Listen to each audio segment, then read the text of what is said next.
mismo las 9:35 de este 13 de febrero y tenemos a nuestro siguiente invitado, Jordi Bayarri. Hola, ¿qué tal estás? Buenas noches. Hola, buenas noches. Muchas gracias por acercarte al Café de la Lluvia a hablarnos acerca de esta colección de científicos en Anillo de Sirio, Sí, que es una locura esta colección. Empezó en 2012 eh, y hasta hoy, en un montón de idiomas. Ahora nos vas a contar, bueno, para quien no conozca a Jordi, Jordi tiene una dilatada carrera como, te puedo llamar novelista gráfico. sí, o autor de tebeos, a mí me Eh, gusta cualquier cosa, sí, sí, sí, ningún Sabes problema. que ahora mismo, pues como el mundo del TV o el mundo del cómic está en auge, y, pues la novela gráfica hay un montón de terminaciones para ello.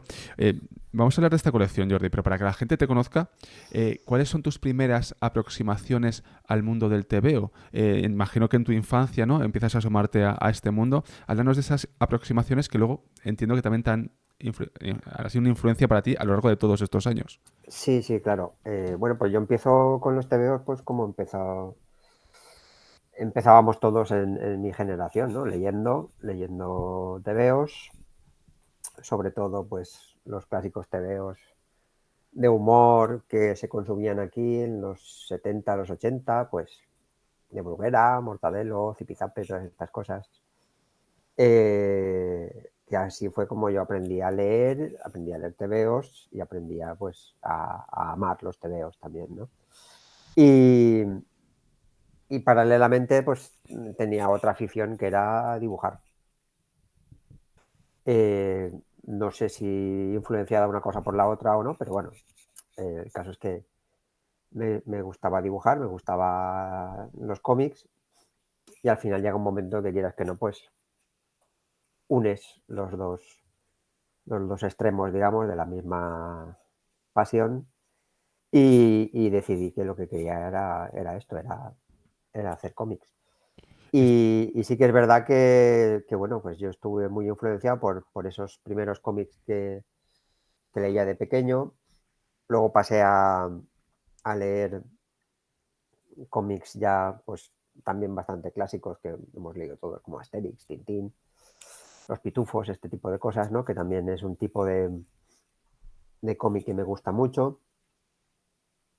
Y luego, pues, o sea, pasando, tampoco pasando porque no dejas de leer lo anterior tampoco, ¿no? Pero ya, pues, los típicos cómics de superhéroes de Marvel, DC y luego cuando llegó el manga, pues también me lancé al manga como un poseso porque todo lo que era cómic a mí me apasionaba, ¿no? Y quieras que no, pues como autor, cuando estás creciendo como autor o cuando estás probando a ver, encontrando tu propia línea gráfica, tu propio lenguaje, como lo queramos llamar, pues quieras que no, pues vas picoteando un poquito de aquí y de allí y al final pues mi estilo, mi forma de hacer cómics es como un mosaico de un montón de cosas de los tebeos que he ido leyendo durante toda mi vida. Bueno, vemos legados de Akira Toriyama detrás tuya. Sí, Ahí lo tenemos. Eh, ¿Estudiaste Bellas Artes?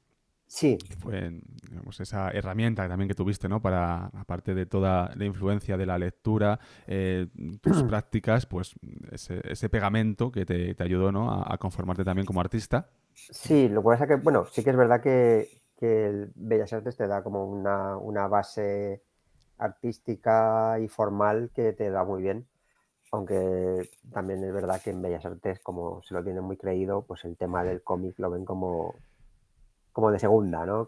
Entonces, Ah, cuando llegabas allí y decías que querías hacer TVOs, como que te miraban un poco raro.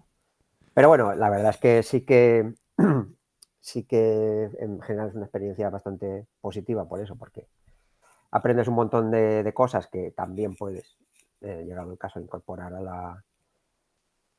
la hora de hacer TVOs, puedes incorporar a tu forma de trabajar o a tu forma de contar las cosas.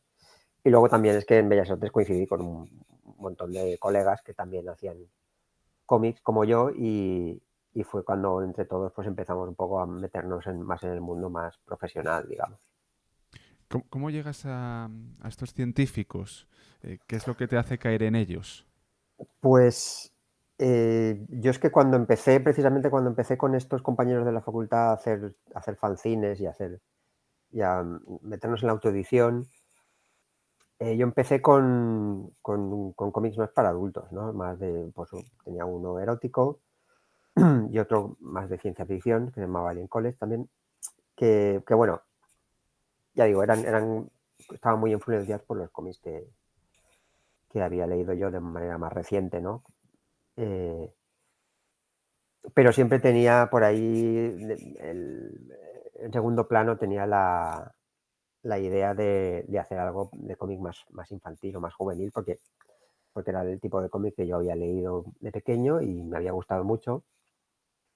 Y, y yo quería hacer también ese tipo de TVOs. Lo que pasa es que no sabía exactamente cómo, porque también coincidió que estábamos viviendo en España un momento muy, muy peculiar en que todo el sector del cómic estaba volcado al 100% mm, con el cómic para lectores adultos, ¿no? La novela gráfica, cosas como con más miga, más entidad, con historias como más serias, más dramáticas. Y lo que era el lector infantil estaba como abandonado. Básicamente, yo creo que veníamos de ver cómo los niños se habían enganchado a los videojuegos, internet que estaba empezando y este tipo de cosas, y yo creo que el sector en sí en general decidió tirar la toalla y decir, mira, no vamos a hacer nada para niños porque ya los hemos perdido. Pero yo sí que quería hacer algo para niños, digo, porque tenía yo esa espinita clavada, ¿no? Y bueno, llegó el 2009 y que era el 200 aniversario del nacimiento de Darwin. Y empezaron a montarse actividades, cosas, exposiciones y tal. Y una de estas cosas que se montaron fue que una, una entidad de aquí de Valencia, el Consell Valencià de Cultura, pues quiso hacer un cómic sobre Darwin precisamente para niños, para escuelas, para niños de primaria. Y me lo encargaron a mí y preparando el cómic empecé a trabajar con Taira Lanuza, que es doctora en Historia de la Ciencia, que es la que se encarga de la documentación, que es la que hizo pues toda la labor de investigación, de documentación de información en este caso de Darwin para hacer el cómic. Y nada, una vez hecho el cómic y publicado, vimos que funcionaba muy bien, que a la gente le gustaba, que a los chavales les gustaba y que, por ejemplo, los profes, los padres, les gustaba mucho esta propuesta de cómic con divulgación, en este caso sobre ciencia. Y bueno, decidí bueno, que valía la pena seguir por ahí porque era un tema muy interesante, que además a mí me gustaba mucho y bueno, pues es que la historia de la ciencia tiene personajes y tiene historias a patadas para contar. Entonces, a partir de ahí empecé a montar toda la serie. Has hablado de la compañera que documenta todo en materia científica, de historia de la ciencia. ¿Cómo es el trabajo, el día a día, para crear una de estas obras? Pues básicamente consiste en que ella primero, bueno, entre los dos manejamos una serie bueno, de los personajes que queremos que integren la serie, ¿no? Y vamos eligiéndolos pues también según su relevancia en su campo. Intentamos mm, que haya variedad en cuanto a periodo histórico y disciplina, ¿no? Que no sea siempre, es lo que digo siempre, si es que al final haces ciencia del siglo XX, pues al final son todo gente con bata en laboratorios y es un poco aburrido, ¿no? Entonces, a mí me gusta también, me divierte más hacer estos saltos en el tiempo y que cada personaje sea de una época u otra. Y entonces, pues eso, tenemos una lista de personajes que vamos encontrando, vamos apuntando y cuando decidimos ¿cuál vamos a hacer? Pues ella se lee un montón de libros. Ella, como especialista en su materia, sabe qué libros se puede leer que tengan información de verdad. Porque, claro, el problema que tenemos hoy en día con Internet, que llevamos arrastrando desde siempre y ahora con lo de la inteligencia artificial es peor todavía, es que no te puedes fiar de lo que lees por la web. Entonces hay que ir a fuentes de verdad, ¿no? Y ella, pues, como especialista en historia de la ciencia, sabe a quién hay que leer, ¿no? Entonces, se estudia el personaje, se hace como un esquema de todo lo más importante, digamos, y ya me lo explica a mí, yo tomo apuntes como si estuviese en el cole, en plan, pues a ver qué. Decidimos también qué puntos de la historia del personaje en cuestión son esenciales, es esencial contar porque son los principales. Porque es que luego yo a la hora de pasar de toda esa información al cómic voy a quitar muchas cosas, porque no se puede poner todo. Porque, en primer lugar, porque es un cómic, no es un ensayo, no es un artículo. Y en segundo lugar, porque también es un cómic para niños. Entonces hay que saber ajustar, digamos, la cantidad de contenido al lector, porque lo que no quiero sobre todo es que el niño en cuestión se aburra y se lo deje. Yo siempre digo que hacer un TVO cuesta mucho trabajo como para arriesgarse a que el lector no tenga ganas de seguir leyendo, ¿no? Entonces el trabajo de síntesis es muy, muy importante y es bastante complicado, pero una vez yo ya decido más o menos qué voy a contar y cómo, pues lo hablo con ella, le digo, mira, esto va a ser así, así, así, así. Ella lo supervisa para que en el proceso de síntesis y de adaptación no me haya inventado nada o haya cambiado alguna cosa que no es. Y una vez estamos de acuerdo, pues entonces ya paso a pues ya lo que es propiamente el TVO, ¿no? Pues dibujar, entintar, etcétera, etcétera. Este proceso, ¿cuánto tiempo os puede llevar? Estamos hablando de meses, un año. Bueno, hay varios y empezó en 2012. No sé exactamente. Me imagino que unos serán más rápido, otros más lento. Sí, sí. Pues sí, varios meses, porque tampoco tenemos prisa en el sentido de que no está la gente esperando ahí llamando a la puerta, por favor. Entonces podemos tomarnos el tiempo que queramos, ¿no? Entre comillas. Sí que es verdad que, bueno, pues el proceso de lectura, ¿no? Su parte del trabajo, que consiste en leérselo todo, pues es largo, porque hay que leer mucho y hay que subrayar y apuntar, y entonces es un proceso largo. Y luego, cuando ya tengo la información y monto ya toda la narrativa del cómic, pues eso también es bastante complicado porque, pues como ya he dicho, hay que filtrar mucha información y hay que seleccionar.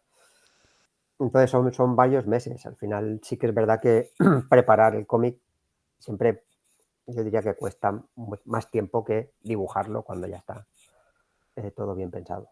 Pero es esencial tenerlo todo bien pensado para poder acometer la fase de dibujo ya con la base ya preparada. La gente que nos esté viendo podrá ahora mismo ver en su pantalla bueno, unas escenas en las que aparece Galileo, y me interesaba compartir esto contigo, Jordi, también para ver la última fase, la última fase final, que es cómo llega la gente o cómo se financia este tipo de proyectos. Háblanos acerca de ello. Pues a ver, es que la editorial con la que lo publico, que es Anillo de Sirio, es mi propia editorial, que es con la que llevo publicando mis cómics desde hace pues fácil 20 años o quizá más. Porque, bueno, como comentaba antes, ¿no? Como los compañeros que conocí en la facultad y que hicimos así un poco de piña, ¿no? Formamos un colectivo de autoeditores que se llamaba Siete Monos, donde cada cual pues publicaba su cómic. Entre todos nos ayudábamos, echábamos una mano, dábamos una apariencia así de conjunto que quedaba bastante maja. Y haciendo esos cómics, pues yo me metí no solo aprendí a hacer los cómics, sino también a publicarlos, a editarlos. Entonces, cuando llegó el momento de publicar científicos, como ya he comentado, el mundo del cómic en ese momento no tenía interés en este tipo de cómic infantil, estaban en otras cosas, pues decidí publicarlos yo mismo porque ya tenía toda la base, todas las herramientas. Tenía mi imprenta, tenía mi distribuidora, o sea, no son mías, quiero decir, trabajaba con una imprenta, una distribuidora, tenía ya, digamos, ya me sabía un poco la cartilla como iba, ¿no? Entonces, sí que es verdad que la edición de estos cómics se me iba un poco de los presupuestos que yo solía manejar, ¿no? Porque además son cómics que están muy bien, tienen tapadura, procuro que tenga una calidad de papel y de impresión muy buena. Entonces ya era muy caro de producir, pero justo en ese momento también llegaba a España esta herramienta que es el micromecenazgo y que yo también quería probar. Y se me ocurrió que, bueno, que si el micromecenazgo funcionaba, tendría que funcionar por fuerza con un producto como el que yo estaba preparando, ¿no? De divulgación para niños, que iba a llamar bastante la atención y así fue. Y como ha ido también, pues lo he venido usando pues para todos los libros. Yo creo que no vale la pena bueno, no sé si vale la pena que explique cómo consiste, en qué consiste un micromecenazgo a estas alturas, Bueno, pero bueno, yo creo que se entiende ya, ¿no? Pero bueno, sí, ¿no? si quieres, por si algo... Bueno, puede haber gente, Bueno, puede haber sí, gente, no, puede haber gente que no se sepa exactamente qué es, ¿eh? sí, brevemente pues eso, es una web donde tú expones el proyecto que vas a realizar y para que quieres la financiación, que en este caso es la edición de un cómic, y ofreces a varias opciones de participación y la gente, pues según el dinero que quiera aportar, pues se lleva pues una recompensa u otra, como se llama, que puede ser pues el propio cómic o otras cositas que puedes ir añadiendo, ¿no? Y a mí ya digo, me ha ido muy bien porque no solo he conseguido ir sacando los cómics sucesivamente, sino que también he ido juntando una comunidad de seguidores que apoyan estos cómics y que a mí al final me supone pues un colchón económico que me da bastante seguridad, porque el mundo de la edición ya sabemos cómo está y tener ahí pues ese respaldo, la verdad es que te da bastante tranquilidad porque sabes que bueno, que siempre va a haber gente ahí que te va a apoyar, te va a dar el empujoncito y vas a poder sacar tu cómic. El, el cómic como herramienta de educación, de llamar a la puerta de los más jóvenes, en este caso, para que se interesen por el mundo de la ciencia. Estos cómics llegan a colegios, entiendo, se usa como herramienta. ¿Qué feedback te está dando la gente? ¿Qué te están diciendo durante tantos años? Ya estamos hablando de 2012 hasta estamos en el 25. Háblanos un poco también acerca de ello porque me parece muy interesante la respuesta del público porque os está motivando a seguir con esta colección, obviamente. Sí, a ver, sí, llega a coles, pero no tanto como Ah, quisiéramos, porque dependemos mucho de los profes, que los profes conozcan estos cómics y los quieran usar en clase. No hay, digamos, un canal oficial o establecido mm, mediante el cual podamos llegar a los colegios, pues como se pueden llegar a las librerías, ¿no? Las editoriales que trabajan el libro de texto y libros que se usan en clase normalmente pues tienen sus propios comerciales, tienen músculo editorial mucho mayor que nosotros, entonces se pueden permitir o tienen un alcance que nosotros no tenemos. Pero aún así vamos llegando poquito a poco, ya digo, porque hay muchos profes que llegan a los cómics, les gustan y se los llevan al aula para usarlos. Y en principio está el feedback es muy bueno porque, por un lado, ya digo, los profes tienen algo con el que pueden introducir al personaje o a la materia que sean en la clase de una manera pues divertida, que a los chavales tampoco les, les sea muy áspera, muy incómoda, ¿no? Y también pues que a los críos también les gusta y se los leen y cuando terminan uno quieren otro y digamos que sí que es verdad que en ambos eh, públicos objetivos, digamos, que manejamos, hemos recibido muy buena respuesta, ¿no? Y ya hay gente que está en la facultad que a veces viene cuando estamos en alguna feria y dice, yo leía esto en el cole y ahora estoy estudiando ciencias. Digo, pues bien. Bueno, O viene alguna familia y dice, pues aquí la niña hizo un trabajo de clase sobre Marie Curie y usó tu TVO como tal. Y digo, bueno, pues, y sacó un 10. Digo, pues por lo menos 2 puntos son para mí. O sea, no sé, la verdad es que el resultado que estamos obteniendo es bastante bueno. y se está traduciendo a muchas Sí, lenguas, que eso también es un punto bastante importante. sí, sí, sí.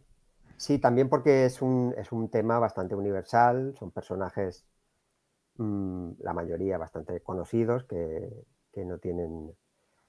no son demasiado locales. Igual pobre Ramón y Cajal sí que nos cuesta sacarlo fuera, pero en general todos, ¿no? Y mira, tengo aquí para enseñaros. Por ejemplo, mira, esta es la edición en ruso. Vamos a verla ahí en grande. La tenemos. Eh, Esta es la edición en polaco. Este es el de Meriani, este es el de Einstein. En Polonia están funcionando muy bien, ¿eh? La editorial ahí se lo está currando mucho. Esta es la edición en francés, que hicieron un diseño de portada particular, muy bonito. Luego, pues, luego sí que es verdad que, por ejemplo, aquí dentro en España, por ejemplo, aquí tenemos la edición en euskera, también hay una edición en catalán que sale incluida en la revista Petit Sapiens. Y luego lo último que ha llegado, que es la última cosa que nos han publicado en el extranjero, es la edición en chino simplificado, que ya me dirás tú, que está muy bien. Y la verdad es que es muy divertido porque te llegan los cómics y los lees, o sea, los lees, te los mandan para que los revises y dices, pues bueno, pues supongo que estará bien, porque ya me dirás tú. Pues sí, está en chino, no sé. Pero es muy interesante porque eso, ya digo que al ser personajes tan universales, pues quieras que no, tienen bastante recorrido por el extranjero, sí. ¿Qué personaje te ha sorprendido más? Pues, por ejemplo, Marie Curie, porque, claro, Marie Curie es un personaje del que se ha hablado mucho y tal, y hay mucha leyenda y todo el tema de, bueno, lo que a la gente le gusta más, ¿no? Que cuando murió por la radiación, que la gente siempre va al tema de la muerte, no hay manera de sacarlo de ahí. Pero luego cuando te pones a investigar con el personaje, pues la tía era una bestia parda del infierno, o sea, que conducía ambulancias al frente en la Primera Guerra Mundial, ambulancias con máquinas de rayos X para atender a los heridos y todo. Y luego a la hora claro, aquí no se entiende porque está en chino, ¿no? Pero a la hora de financiar sus